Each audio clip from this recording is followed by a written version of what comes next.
Hi guys, my name is HeliumLemon15, today is July 28th, and welcome back to Jimmy and the Pulsating Mass. We just left the area that we're supposed to be in by accident. Cloudy Hill. How do we switch? Yeah, there we go. We press S to switch. I'm trying to get the hang of these controls again after not playing this game for at least a year, maybe more.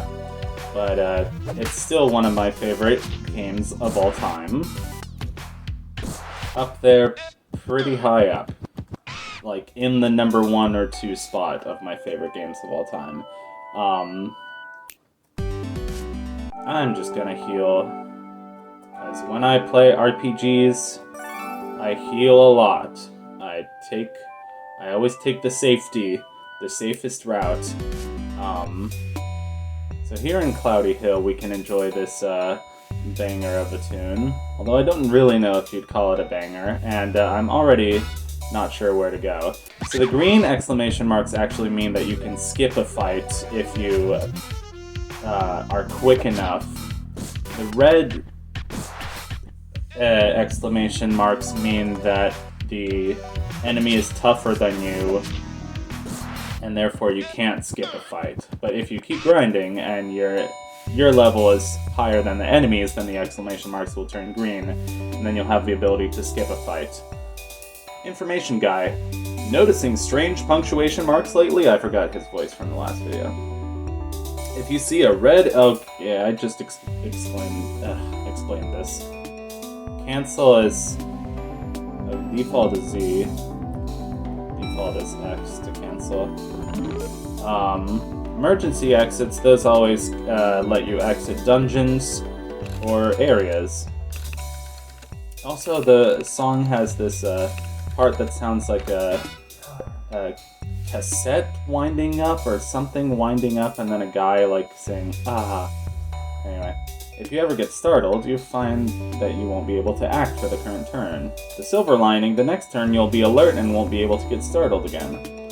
Additionally, every time you get startled in a fight, you'll be alert for a longer time, up until 5 turns.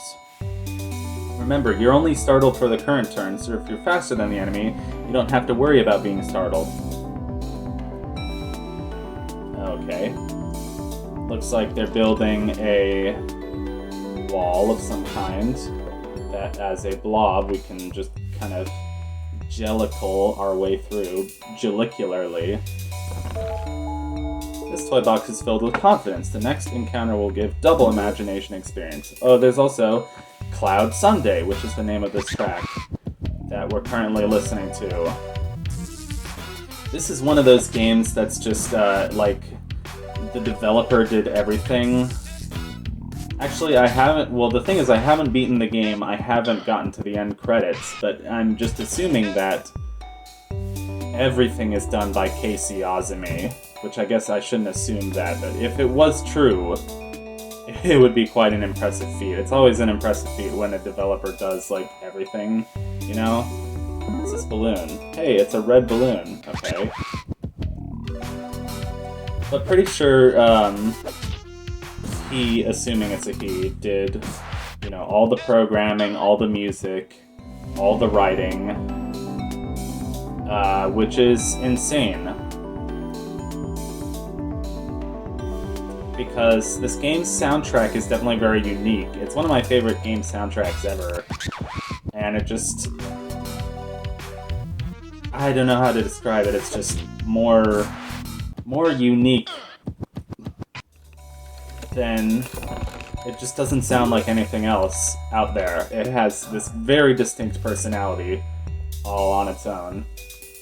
And it's a buff frog. I wonder what that's all about. A buff frog with a top hat. Oh, another balloon. Okay, startled. These guys are pretty easy so far because they don't have too much health points, or hit points. Let me get my cursor out of the way. Yellow balloon. Wonderful. What does it do? I don't know. Where have I not been yet? Binyet? What a catastrophe. What a catastrophe. Some angry-looking men have blocked the bridge, and there's nothing we can do. Is what I would be saying if I weren't so marvelous. Marvelous. I don't know, I kind of forgot to pronounce the R, and now we're just kind of going with marvelous. I've already concocted a marvelous plan that can't possibly fail. However, I'm afraid I lost an integral part of my plan on the way down here. If you happen to come across 3 balloons, make sure to bring them here. Okay, well I have 2 out of 3. I guess his catchphrase is wahaha. Just like Helga's catchphrase is oh ho ho. How quaint, how truly quaint. And there's the 3rd balloon. Oh man. Oh, this song is just so dreamy. Okay, I entered into that fight instead of whizzes by with an open palm. How could you? Slapping me in the face. And yet you only have 8 health points, so... I have... Oh, okay.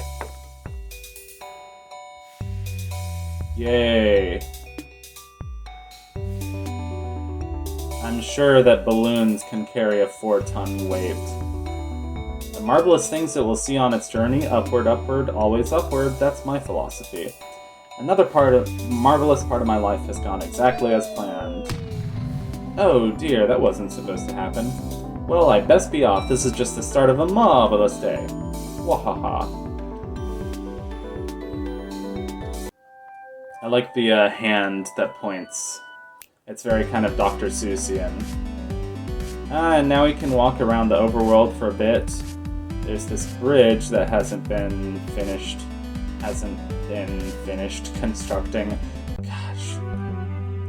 I'm sorry, just my ability to speak just disintegrates when I try to record Let's Play videos. If you've seen that green-haired guy, I'm ready to accept my payment. Green-haired guy? There was a frog. He was green, but he just was green, like every part of him was green. Oh my goodness, it's a shirtless...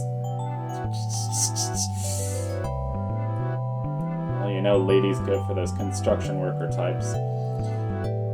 Oh no, Mom, Timothy, and Mr. Cat are all still inside. That crazy man could be shaking them right now.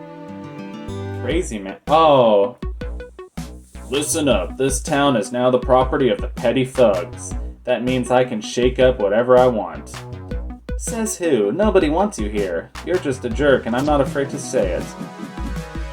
Let go of him. If you're gonna resort to horseplay, do it outside. Wait, I didn't try to stop you. There's Mr. Cat, just not saying anything. This town is no longer named Smile, it's named Trash Town. Rule number 2, everything you own now belongs to the petty thugs. How are we doing for time? Just 9 minutes. You can keep all your rustic crap, but you need to send us all your booze and drugs and candy. What's the word booze doing if this is a child's imagination? Don't ever help some guy named Jimmy. In fact, if you ever see Jimmy, you should push him around and stuff. Rule number 4, I don't like little punks that stare at me and don't say anything. Well, what about Mr. Cat over there? Now you've got me all riled up. I hope you like getting shaked, kid. Alright, second boss of the game. Kind of. It's the low-level goon. It's not really a boss. It's too easy. Low-level goon pushes you around while mocking you. Bug attacks. I really, really like this battle background that just kind of goes from, like, the sun to the moon and, like, back again. It's just, like, really delightfully whimsical. Oh. There we go. Jimmy imagines himself in a new leather jacket. It looks cool and he feels like a cool guy. He has lots of friends now and they all wear leather jackets too. Now he's in the back of a truck with them. They're driving down the neighborhood street. It's his turn up to bat. He's excited and his hands are sweaty from the nerves. I'm sweaty because it's hot. They round the corner and pick up speed. Jimmy swings and his bat cracks against a mailbox. It clangs to the ground. Junk mail flutters across the yard like snow. Jimmy feels naughty, but everyone else is laughing, so he laughs too. They drive and the wind hitting him face makes him feel free and happy. They stop at a store and knock over a vending machine. Jimmy notices a weak, scrawny kid looking at them. He looks a lot like Jimmy. Jimmy pushes him down and kicks him in his dumb butt. Everyone is around the kid now, kicking him. For a moment, Jimmy feels a dark black pit in his gut. Everyone around him is laughing. Jimmy kicks him harder. Wow. Wow. Just the writing in this game, it gets you. Jimmy can channel his inner anarchist to grab things and shake them up. Some things can also be pushed and pulled. That man was causing trouble because of you, Jimmy. So I love how the characters can just realize that he's still Jimmy, even though he's in, like, the form and shape of a different thing. You said your name and now you look just like him. Jimmy didn't do anything wrong. He just beat up that guy that was shaking us. Isn't that right, sis? I like Jimmy and I didn't like being shaked. Sonny, would that guy have even been here? Wait, where did Mr. Cat go? I guess that's true. What? I can't believe you, sis. That guy was a jerk. And you know what? You're all being jerks right now, too. I'm going for a walk. Now listen up, Jimmy. I don't know why that guy was after you, and I don't care. I built this place from the ground up. I had 5 children here. I'm just a little mouse, so I can't stop you, but if you're going to attract dangerous guys like that, I'd prefer if you didn't hang around here anymore. Aww. What did I do? I'm sorry. Oh, well, we have some money. So let's buy a... Oh, wow. Butterfly net for Jimmy. Yes, please. Boxing gloves for Buck. Yes, please. Overalls for both of us. And let's make sure to equip all those places. Aw, Smile used to be a safe place to live without all these shaking incidents. I don't know anymore. Alright, let's equip Butterfly net. Let's equip overalls. And, no oh, we do have a trinket. Let's equip boxing gloves and overalls. Why overalls are better than workout clothes, I have no idea. I couldn't tell you. Anyway, see you next time on Jimmy and the Pulsating Mass. I know this was a shorter episode, but don't worry, we're still getting into the meat of this game. This game's gonna be a wild ride. Thanks for watching.